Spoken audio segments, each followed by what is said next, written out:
Quinta, 3 de abril. Verso para memorizar. Mas aquele que se gloria, glorie-se nisto, em me conhecer e saber que eu sou o Senhor e faço misericórdia, juízo e justiça na terra, porque destas coisas me agrado, diz o Senhor. Jeremias 9, 24. Literal ou simbólico? Quando estudamos as profecias, uma das principais questões com as quais lidamos é como determinar se algum texto deve ser entendido de modo literal ou simbólico. Como saber se o autor usou linguagem simbólica e como descobrir o que esse símbolo representa?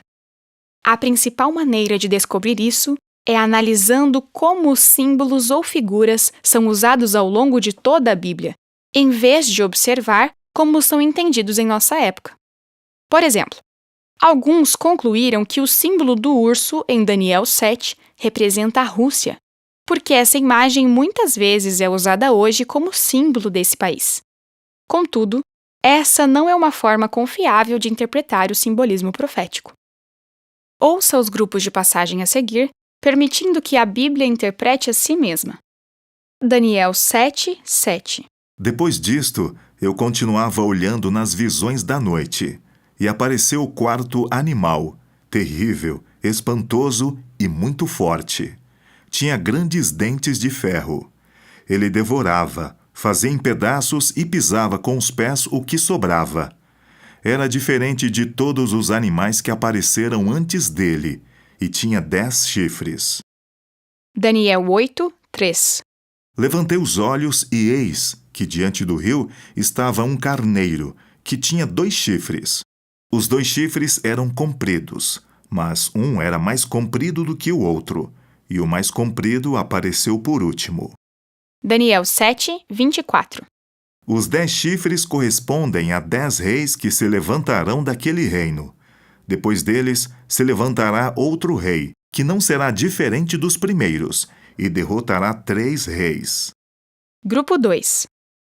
Ouça Apocalipse 1, 16.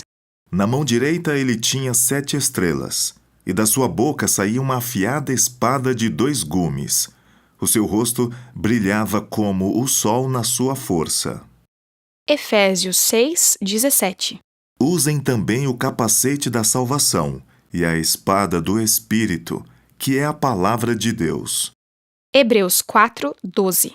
Porque a palavra de Deus é viva e eficaz, e mais cortante do que qualquer espada de 2 gumes, e penetra até o ponto de dividir alma e espírito, juntas e medulas, e é apta para julgar os pensamentos e propósitos do coração. Grupo 3. Ouça Apocalipse 12, 1. Viu-se grande sinal no céu, uma mulher vestida do sol, com a lua debaixo dos pés e uma coroa de 12 estrelas na cabeça. Apocalipse 21, 2. Vi também a cidade santa, a nova Jerusalém, que descia do céu da parte de Deus, preparada como uma noiva enfeitada para o seu noivo. Efésios 5, 31 e 32. Eis porque o homem deixará o seu pai e a sua mãe e se unirá à sua mulher, tornando-se os 2 uma só carne. Grande é este mistério, mas eu me refiro a Cristo e à Igreja.